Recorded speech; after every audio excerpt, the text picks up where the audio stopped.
What is up, guys? Troy here, and yes, today in this video we're going to talk about guns, and even more guns. Now, Battlefield 3 probably has some of the best gameplay of any first-person shooter within at least the last 10 years. The sound, the feel, the looks, and just the sheer amount of guns within Battlefield 3 is really ridiculous when you think about it. Now, with this in mind, I'd really like to talk about some of the guns that I'd like to see within Battlefield 4 or any other first-person shooters down the road. Now, I'm not going to talk about weapon stats or balancing issues with the guns I'd like to see. Really just kind of make this a gun wishlist video and leave all the balancing crap to DICE. Now, two of the biggest platforms of weaponry that make quite a big appearance within Battlefield 3 are the Armalite and Kalashnikov series of weapons. Let's talk about the Armalite platform for a moment, if we will.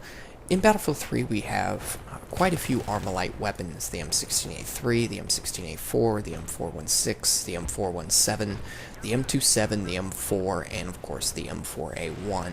Now, even though that is quite a bit of Armalite derivative weapons, there is one more I would like to see within Battlefield, maybe Battlefield 4, and that is the Mark 18 Mod 0. Now, you're probably thinking, well, Troy, that's just an M4 or an M4A1. Well, actually, it's really not. It's quite a bit shorter than your standard M4 or M4A1. It comes equipped with a 10.3-inch barrel as opposed to a 14.5-inch barrel.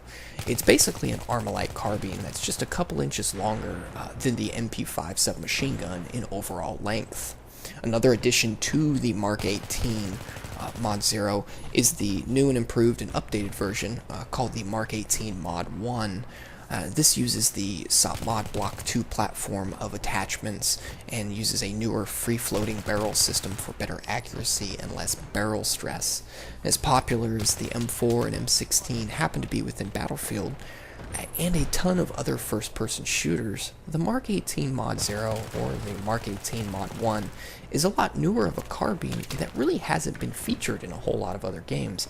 The only other game that I really remember getting to use it was in Medal of Honor 2010, and that was the only the single-player campaign. It wasn't available within the multiplayer version of the game.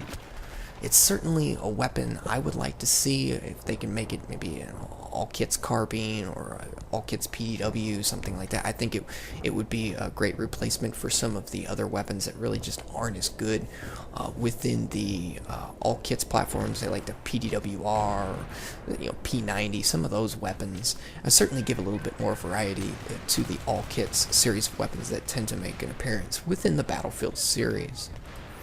Now, because I mentioned the Kalashnikov platform that BF3 also features, along the likes of the SVD, the AKS-74U, the AK-74M, the RPK, and even the AEK-971, there's another rifle that I would like to see in Battlefield 4 or any other first-person shooter in the future, and that is the IMI Galil. Now, this is an Israeli-designed weapon that borrowed quite a bit of features from the Kalashnikov series of weapons.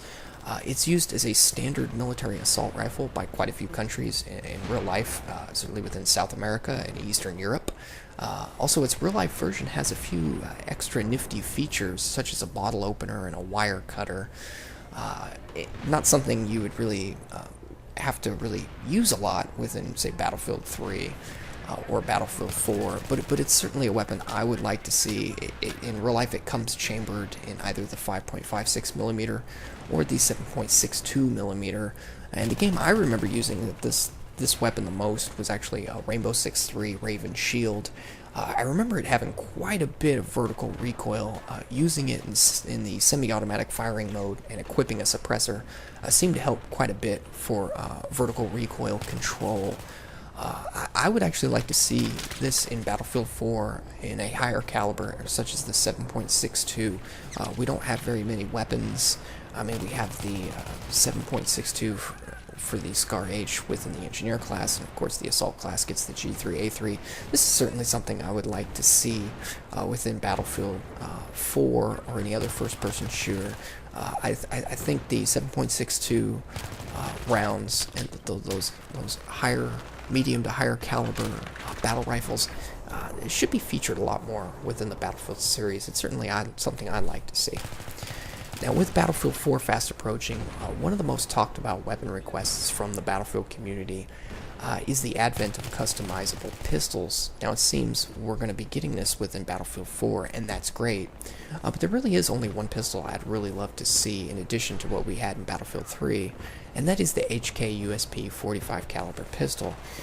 Now, most of the Battlefield games have the M1911, which is great, and I really like using that weapon, but the USP was developed by HK by taking a lot of the features that made the M1911 such a success and improving upon them, which really gave way to an extremely reliable and durable combat-effective pistol. Yeah, what I really like about this weapon, and I think it would fit quite well within Battlefield 4, is its real-life counterpart can be customized with a variety of attachments, and this would make a great fit within the new Battlefield 4 pistol customization system that they're going to have going on, with various types of suppressors and sights and laser sights and tac lights, and so on and so forth, of all the attachments that you can equip within Battlefield 3 and, of course, upcoming Battlefield 4. Certainly something I would like to see. I think it can make for some really cool weapon combinations with this pistol and with the previous rifles that I mentioned. But guys, that's going to be it for this video. Those are basically the weapons that I would like to see within Battlefield 4. Do you guys have any weapons that you've played maybe in previous first-person shooters that do exist in real life? I do want authentic weapons that you would like to see in Battlefield 4. I certainly love to hear your comments and your feedback, maybe your opinions of what you would like to see. But as always, guys, I really appreciate you watching the video, and take care.